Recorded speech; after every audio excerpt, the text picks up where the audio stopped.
del sistema del arte.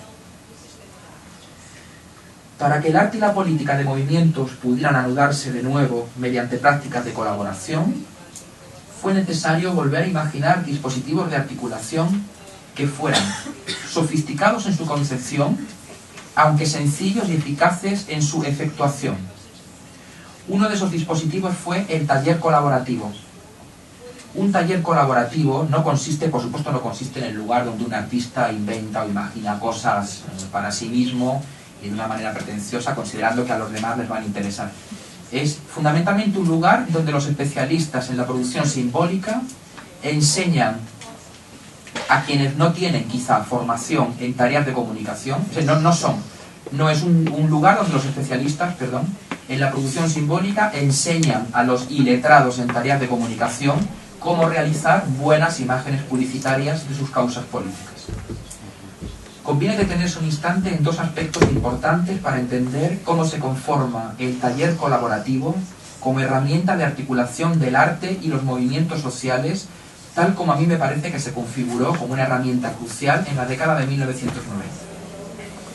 En primer lugar, parece adecuado reconsiderar el concepto de especialista a la luz de la lectura a la que fue sometido por parte de Walter Benjamin en su texto de los años 30, El autor como productor. La solidaridad del especialista con el proletariado, opinaba Benjamin utilizando un lenguaje de la época, puede ser solamente una solidaridad mediada.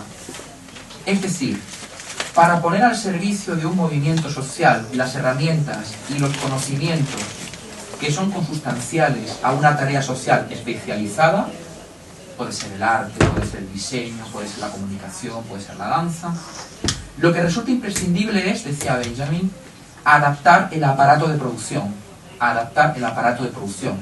No se trata solo de producir imágenes, sino de cómo se producen las imágenes. En definitiva, se hace inevitable pensar bajo qué tipo de mediaciones y de dispositivos, de invenciones técnicas y de modificaciones del aparato, el especialista puede articular su trabajo con el trabajo de un movimiento social.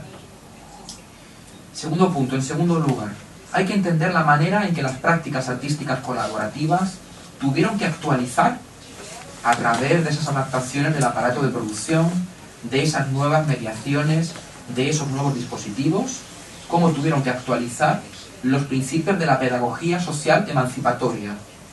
La pedagogía del oprimido de Paulo Freire alienta la acción del siluetazo, tanto como la experiencia de la educación social puesta en práctica históricamente por el movimiento obrero francés se ven reinventados en el trabajo de Nepatlier. El taller colaborativo, en definitiva, consiste más bien en un espacio para el intercambio y la puesta en común de saberes, de conocimientos, de competencias, de herramientas de carácter y de orígenes diversos. En un taller, todos los sujetos tienen algún saber menor o algún conocimiento especializado que aportar. En un taller colaborativo, las subjetividades se modifican en la práctica de la colaboración. Esto es un elemento muy importante, pensar que muchas veces hay una especie de denostación del arte político, del arte activista, como si fuese un arte estrictamente dirigido a la inducción de conciencia mediante la simplificación de las herramientas visuales. No hay tiempo ahora, pero se podría demostrar históricamente cómo la mayor parte de los desbordamientos desde el arte hacia la acción política se producen a través de una radicalización de las herramientas formales. Y esa radicalización de las herramientas formales consiste no solamente en la inducción de conciencia, en la canalización de contenidos, sino en pensar dispositivos de subjetivación política. Lo hemos visto en ACTAD. No hay un grupo de especialistas que producen imágenes de un movimiento que articula un contenido, porque las imágenes de ACTAD a veces tienen contenido, a veces tienen un contenido mucho más evanescente, a veces mucho más claro, pero fundamentalmente lo que hemos visto es cómo hay que leer esas imágenes a través de el modo de producción, de la manera en que se producen, porque eso es un dispositivo de subjetivación política, y del modo de diseminación, que es un modo de diseminación, en el caso de ACTAD, por ejemplo, inscrito en los cuerpos, también en el siluetazo. ¿Verdad? Es decir, creo que esto que estoy diciendo ahora tiene una relación directa o se articula con la idea de que las matrices originarias de las nuevas formas de articulación entre arte, política y activismo son matrices biopolíticas. porque literalmente contrarrestan el dominio del poder sobre los lugares donde se produce la vida a través justamente de una resubjetivación que ataca, que contrarresta ese poder en los espacios donde la vida se produce vida política. Se cuenta que en uno de los talleres de colaboración entre la APEIS y Nepa Plier se intentaba expresar mediante palabras cómo se experimenta en la subjetividad el desempleo continuado. Un parado alcanzó a decir: el desempleo es como un fuego permanente en tu cabeza y de repente un día sientes una explosión. De esa verbalización nació que es uno de los signos distintivos de la APEIS. Dos siluetas genéricas de sendas cabezas que se miran la una a la otra, dirigiendo la vista hacia el centro del plano. En el interior de la cabeza de la izquierda, un fuego contiene la palabra urgente. En el interior de la cabeza de la derecha, una explosión contiene la palabra desempleo. Las cabezas no se contemplan en silencio, dialogan. Y de sus bocas intercambian el lema más sencillo que expresa el ideal revolucionario de libertades políticas, representación igualitaria y derechos para todos, como si estuvieran exigiendo a la República que cumpla la promesa que se contiene en la fundación de su régimen de gobierno: libertad, igualdad y fraternidad. Como en el caso de ACTAB, es inevitable prestar atención a cómo estos signos circulan. Brian Holmes escribió a propósito de las imágenes producidas por Nepa Plier que su sentido se expresa a través del uso. Aquí vemos un dispositivo de ocupación del espacio urbano diseñado por Nepa Plier en colaboración con la APEIS.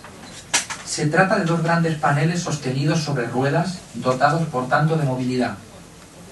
Al ser transportados los paneles a través de la calle, las dos cabezas silueteadas que se sitúan en el frente se aproximan y se alejan la una de la otra. Cuando los paneles se detienen, el espacio abierto queda demarcado como un espacio público, pero es público no por definición, sino porque se produce como público por medio de la acción política y comunicativa. Los usos habituales de este espacio, usos comerciales, usos administrativos, quedan suspendidos. Y en su seno la comunicación política puede tener lugar.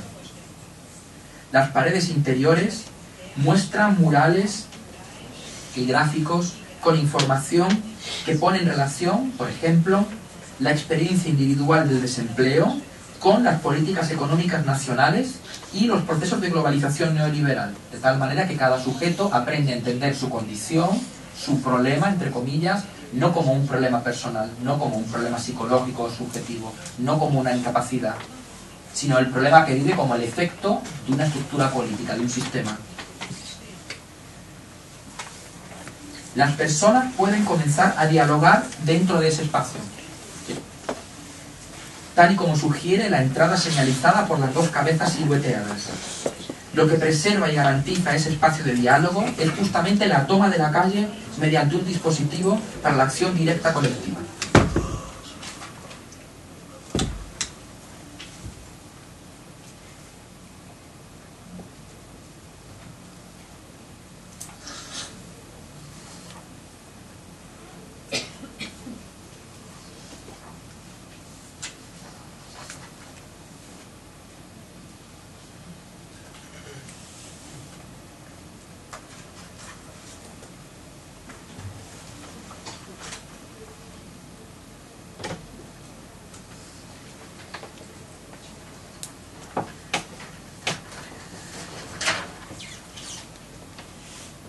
Voy a avanzar para la traducción, avanzo para ir cerrando hasta el bloque 5 en la página 20, para facilitar el trabajo, y concluyo ya en 5 o 10 minutos.